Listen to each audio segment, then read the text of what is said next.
Wondering what life is really like on Canada's wild and crazy West Coast? This podcast is all about the people, the places, and Vancouver Island time. Together, we'll explore this island paradise, a combination of ocean, city, and country living. We'll meet the fabulous locals such as the Fudge Fairy and the Chicken Lady, who have chosen Victoria and Vancouver Island as their home. And we'll learn what makes this place unique and special to those who live here. And now, your host of Vancouver Island Time, Jane Johnston. Hi everybody, it's Jane Johnston with the Briar Hill Group at Remax Comox and host of Vancouver Island Time. I'm here with Kyrle Symons of Prisym Renewable Developments. And we're going to be talking about the Courtenay Comox area, which is in sort of central Vancouver Island. Yep. And we are actually at the Juan de Fuca Rec Center, or West Shore Recreation Center now. So there's going to be people coming around behind us, so just ignore them and focus on the content. So, Kyrle, you originally were from Victoria, right? Yes, I was born in Abbotsford, but we moved to Victoria when I was 2. I grew up in the West Shore area by Colwood, then we moved to Oak Bay when I was 12. And how did you end up in Comox? Well, I was an air cadet when I was a young kid, and that pushed me into a military career. I moved all around the country, and I ended up getting a posting to Comox, flying on the Aurora, and spent a 4-year posting there before getting out of the military and doing what I'm doing now. So are you actually Comox or Courtenay? I'm in Courtenay. We could call it the Comox Valley. I've never been right into the town of Comox. So what do you think about living there? Why, I was there, I think, 20 years ago now. How has it changed in the past 20 years? Oh, goodness. Well, I wasn't there 20 years ago. It's fantastic. I mean, if I'm going to compare it to Victoria, it's nice because you get all of the outdoor elements. I remember traveling out to Mount Washington, and, you know, we've got the city here, and there's some outdoor stuff, but really the Comox Valley, if you're an outdoorsy person, that's the great heart of it. And Cumberland being a giant mecca for mountain biking, hiking, that whole area is just fantastic for outdoor activity. So Mount Washington is one of the big ski hills on Vancouver Island, and actually I think it kind of rivals what we have in Quebec, don't you? You haven't been to Quebec? Well, I've been to Mont Tremblant one time, but it didn't last long. I broke my wrist on the first day. But it's a challenging hill. It's a challenging hill. It's wonderful. I've spent a lot of years there. I've had 4 years of seasons passes, so it's been my home for snowboarding. So when does the season go from until? Pretty much dependent on the year, but you'd be looking at end of November, beginning of December, hopefully all the way up until, some snow up until Father's Day. We've gotten, it's been hit or miss on those days, but you're looking at getting into March, and then the hope that you can go with that on that day. Cool.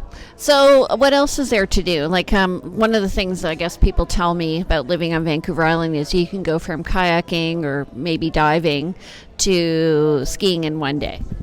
That's very true. I've done a lot of that where I would be snowboarding and you can go for a golf game.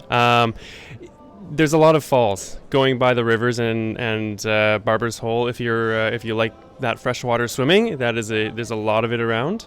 I would say again, the adventure, the parks, it's all there. Is there tubing in the summer? Down the Puntledge River, yes. So you start up at the fish hatchery and head all the way down, and you're probably looking at a 40-minute tube.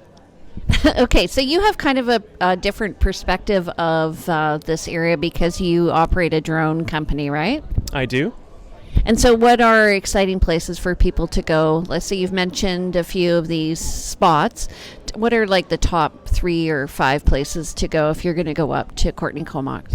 Ooh, okay. One of my favorites, a lot of people like to do an exercise, they call it the stairs at Goose Spit. So it's a spit of land that's surrounded by the water there. It's absolutely beautiful. Seal Bay Park is another good one if you're wanting a park adventure. And oh boy, there's so much. I'm kind of drawing a blank. What about for mountain biking? Cumberland, absolutely Cumberland, and Forbidden Plateau. So Forbidden Plateau used to be an old ski resort that ended up being taken down, but that's another great challenging mountain biking area. What's the population? Because I know a lot of people from Victoria do retire up there, and I know that there are people from Calgary also who are moving to Courtenay, Comox area. Is it primarily retirement, or is it a mixture? Because you have military there as well, right? It's a pretty good mix. I'd say the population is increasing, but around the 40,000 mark. And there's actually a very big growing. I wouldn't call it nightlife, but bar scene. So we've seen 4 breweries pop up in the last few years, which has been really neat. So that's really building in Comox and Courtenay and Cumberland as well.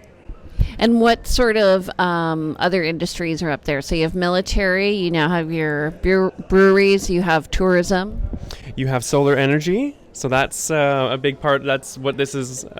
We'll talk about that later. But there's a lot of logging that's going on, and you can see that in the cut blocks. I'm not sure how. It's not really evident too much in the Comox Valley. It's kind of as you get more north around Campbell River, that'd be happening a lot more. But that's kind of where we'd be leading to the industry side. I'd say there's a fair bit of industry over towards Campbell River, which is north of Courtenay.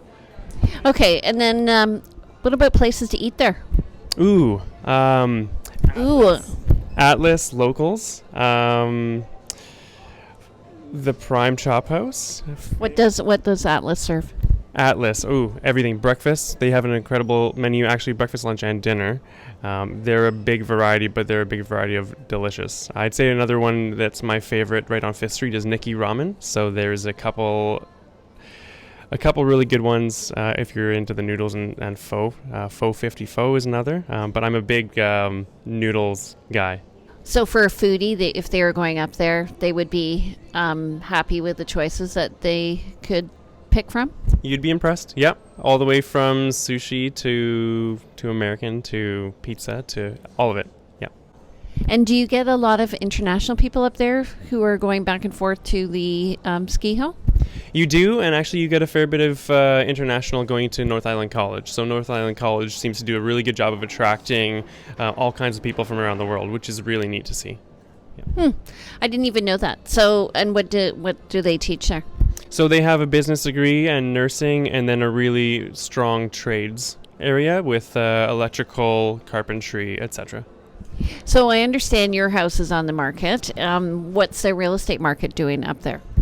I think at the moment, so it was doing really, really strongly this last year. I think we're kind of seeing an area where it's still on a bit of the up, but might be softening a little bit. So are you finding people are coming from Up Island, or are you where are the viewings coming from of people seeking to buy homes there? I'd say a lot of what I've actually seen based on what I do for work has been Vancouverites coming to the Comox Valley. That's been a big trend I've noticed. There's a lot more people who are saying they're new to the island, and I've met a good dozen of them in the last month. And is there an airport there? There is. It's the Comox International. Comox International. So here there's a direct flight out of there, right, to other cities like Vancouver, Calgary? Calgary for sure. It's a really nice quick hop to Calgary. And they've opened a number of others. I don't remember if there's a direct to Mexico, but it's kind of neat to see some actual real neat ones direct from Comox to neat destinations. Okay, so do you ever go off the island? Because I was having a discussion with another client, and she was saying she's moved here from Britain a number of years ago, and then the East Coast. But she was saying she was surprised that people rarely leave the island. Do you find that? I would say so. The being that we have the ferries here, it makes things a little harder, and you have everything you want. If you come to the island and you're kind of expecting the Vancouver Island lifestyle, there's not really too much of a reason to go unless you have family somewhere else. Yeah. Well, there's a reason why I call it Vancouver Island time. Okay, so what about the social scene? It's growing. We see that it's an affordable place to live, and that's why we're seeing we're seeing a lot more people come to the valley. And so for tourism, you have summer and winter, because you have sort of two different, you have beaches as well as mountain biking. And then in the winter you have the skiing. But is there anything else? Fishing? Yes, actually, that's very true. Campbell River has been known for a lot of the fishing, and that goes all the way down along the island. We actually took my father on a fishing charter this last August, so that was really fun for some salmon fishing. So it is great fishing. And where are you doing that? Is that in a river or out in the ocean? We went out of the ocean. We went right out of the Comox marina. You can do fishing on the lakes as well. And I'm sure on the rivers. I'm not a huge avid fisherman myself, but I do know it's a good place to fish. And scuba diving, is there a shop up there? There's a few. There are a few shops, and I do remember I used to scuba dive as a kid. I kind of got out of it, and it's one of these things I wish I could do again. We've got a number of wrecks out there, and we're pretty close. You could travel to Tofino as well, and there's good diving. How long does it take to get to Tofino from Courtenay Comox? We're probably looking at an hour 45 to 2 hours. So it's not a quick hop, but it's still quite local. And that's like directly across the island, right? Through Port Alberni? Exactly, yep. So, and that's quite beautiful. It's one of the best places to hang out in the summer, too. And surf. If you're a surfer and you want to get into those waves, it is incredible. Yeah. As a person in the solar industry, do you find there's a lot of sun up there? Because we are in a little bit of a pocket here in Victoria with limited more sunshine probably than like Vancouver and other places. What's the weather like there? Well, Victoria is really neat. Victoria is in this neat little pocket that has a very fantastic we'll call it solar potential, and it's neat because as you go from Victoria up the inland side up to the Comox Valley, you see similar things with solar, and the Comox Valley is not maybe as great as Victoria, but it's certainly fantastic, and solar energy is a really great resource here. It's perceived to be not very good because we have a lot of cloud and rain, and that it is the case in the wintertime, but when we look at it from a yearly perspective, with net metering with BC Hydro, you collect energy over the whole year. So if you look at holistically, it's a fantastic resource. Okay, we're going to get into more detail with that in a moment, but stay tuned for this message and we'll be back. Kyrle is going to talk to us about his solar energy company and why you might want to switch to solar for your house and your electric car here in Vancouver Island. Vancouver Island Time is brought to you by the Briar Hill Group at Remax Comox in Victoria, where we bring local expertise and global presence to your property. Hi everybody, it's Jane Johnston with the Briar Hill Group at Remax Comox, and I'm back with Kyrle Symons, and your company is? Prisym Renewable Developments. So you have been in business for how long? Since the end of 2016. Okay, and actually I met you previously through Krista Dean, who was kind of selling your business down here. Yes, she's been a wonderful advocate for solar energy and working with us. So she has a really green perspective of how people should be living, and I appreciate that. What's the process of getting your house assessed for solar energy? Well, step one, having an interest in sustainability and that want to go green. It's kind of twofold. The want to go green and then wanting to save on your utility bills. So as soon as you have those two, you can contact us and we can provide a free estimate. What that ends up really involving is when we get into the estimate process, we look at the house remotely. We're looking for rotation or orientation to south, pitch of the roof, and how many trees are in the area. So if all of those kind of check boxes are looking pretty reasonable, then you're likely a very good candidate for solar. And then we get into the weeds of what are your goals? How much solar do you want in your house, and what does your utility bill look like? What are we offsetting? So do you want something with a south-facing roof, or does it matter? So in our case, it's east-west. Yes, if your roof is facing south to southwest to southeast, anywhere kind of in that general direction, you're going to be pretty good for solar. Do you have a sort of solar energy type panel that can rotate with the sun? We do. There's been a lot of technology that has looked at what they call trackers, 2 or 4 axis trackers. It's kind of As solar panels have gotten more efficient and more cost-effective, the use of trackers, however, has been less ideal. If you can throw a few more solar panels on there, you're getting rid of the problems with moving parts and maintenance.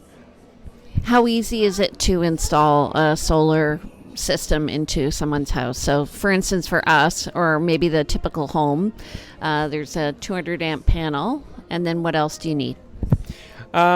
Attic space is great if we can get into the attic space to work with the wiring and then figure out a way to get to the panel. Every house is its own puzzle, so making its way, the wires from the roof to your panel, we have to figure that out. Okay, and then they have to put something, I guess, close to where their panel is, the batteries to store the energy? Not necessarily batteries. If you're grid tied, you're not necessarily looking at battery backup. If you're looking at batteries, then that ends up being, you may be impacted by outages. If you're not really impacted by outages, we may not be looking at batteries. BC Hydro has their net meter program, which allows you to produce energy. What you're essentially doing is giving it to the grid, giving it to all of your neighbors, and getting a credit for that energy for later use. Okay, and then so with the advent of electric vehicles, I'm thinking now that will have a huge impact on your industry. I think it will. People are wanting to provide clean power for those electric vehicles. And of course, if you're driving an electric vehicle, how it's fueled ends up being a lot of what the carbon offset really means. If you buy an electric vehicle, but it's fueled by a coal source, even if it's electricity, you're not necessarily improving your situation. So it's good to have solar. Yeah, and I find actually because of when we're drawing the energy from our home, I don't have solar yet, but when we're drawing the energy from our home, I'm finding that it's so cheap because we're drawing it during the evening, I guess, and then I haven't actually even noticed a change in my bill. You won't necessarily. If you're doing local driving, we've done a couple calculations, and really anywhere from 3 to 6 solar panels is all you really need to accommodate that extra usage, and that's actually, it's quite a small amount, and the nice part about that is it's clean energy. So what is the, let's say I want to put in 3 to 6 solar panels on my roof. I'm not going to tie you to a number, but how long does it take to recoup the investment? Well, there's a couple factors at play. How much energy are you consuming? The more you're consuming, the more you're going to be in the second tier, which is more expensive power. So it's actually good for you to be on more electricity because the solar energy is going to take off from the top first. When we're looking at payback period, it also is important to consider economies of scale. If you install a very small number of panels, there's going to be some base costs associated that it may not be effective to just install 3 solar panels, for example. But as soon as you kind of start getting into maybe 9, 10, 15, you're starting to get into those economies of scale areas. And if you have high usage combined with, say, for example, a 20 panel array, you start to really get good returns on your break-even points, or what if you're looking at it from an investment, or maybe another really good metric is a locked-in cost for your energy. If your energy is with BC Hydro at a tier 2 rate of, call it 14 cents, and we can lock you in at 10 over a 25-year period, it does make sense. Absolutely. So it makes sense for the amount of time you're going to be within the home. Absolutely, and it's the same thing, you're purchasing an asset, it's going to be going on your roof, and a lot of when we're looking at the resale value in a house, it's potentially a good resale feature as well. What sort of maintenance do people need to do on these? Pretty minimal. For the most part, if your panels are getting dirty, we don't even necessarily say it's important to clean them, because the nice thing about our climate here is that we get a lot of rain. So each season you kind of get a refresh. Rather than spending money on maintenance cleaning, if you install a couple more solar panels and not worry about that, you're really you're alleviating all of the issues of maintenance. It's really just cleaning. And do people use them for other things like heating their pools and stuff like that? They do. A lot of the times, similar to the electric vehicle, if you're looking to install an appliance, say a pool, it's that offset you're looking to achieve. So when you're doing that, say you install a pool with a pool heater, we can identify what's that extra cost and how much solar do we need to get rid of that extra. So I have a question. An EnerGuide rating is where somebody looks at the efficiency of a house. They look at whether or not the windows are sealed properly and any sort of drafts. They're measuring that, and they look at the source of energy. Does installing solar energy in a house affect the EnerGuide rating? It absolutely does. That brings solar. The EnerGuide rating is how low energy you're using. So on a amount of energy usage for your home. So solar energy takes that off all the way down to 0, and then once you have a 0 rating, they have a little asterisk there that says, okay, now we're producing more energy. Speaking on the EnerGuide rating system, I would also throw in that I am a certified energy advisor as of this last year. So not only do I specialize in solar energy, we now offer services to do home energy efficiency improvements. Okay, so who is your ideal client? My ideal client, I suppose... not a first-time home buyer? Well, you know what? Actually, that is not necessarily the case, because we've been doing some studies, and if you can get more solar energy system into your mortgage on a renewal date or when you first get your property, what we're finding is that from a return on investment perspective, or that yield, we're often able to see a better return from solar. So in essence, you can get a solar energy system on your house for free. So you probably want to deal with builders. I do. Builders are a big client of mine, also, but realtors as well, and existing homeowners. I would say existing homeowners are the biggest one right now. Okay, and in any part of the island? Any part of the island.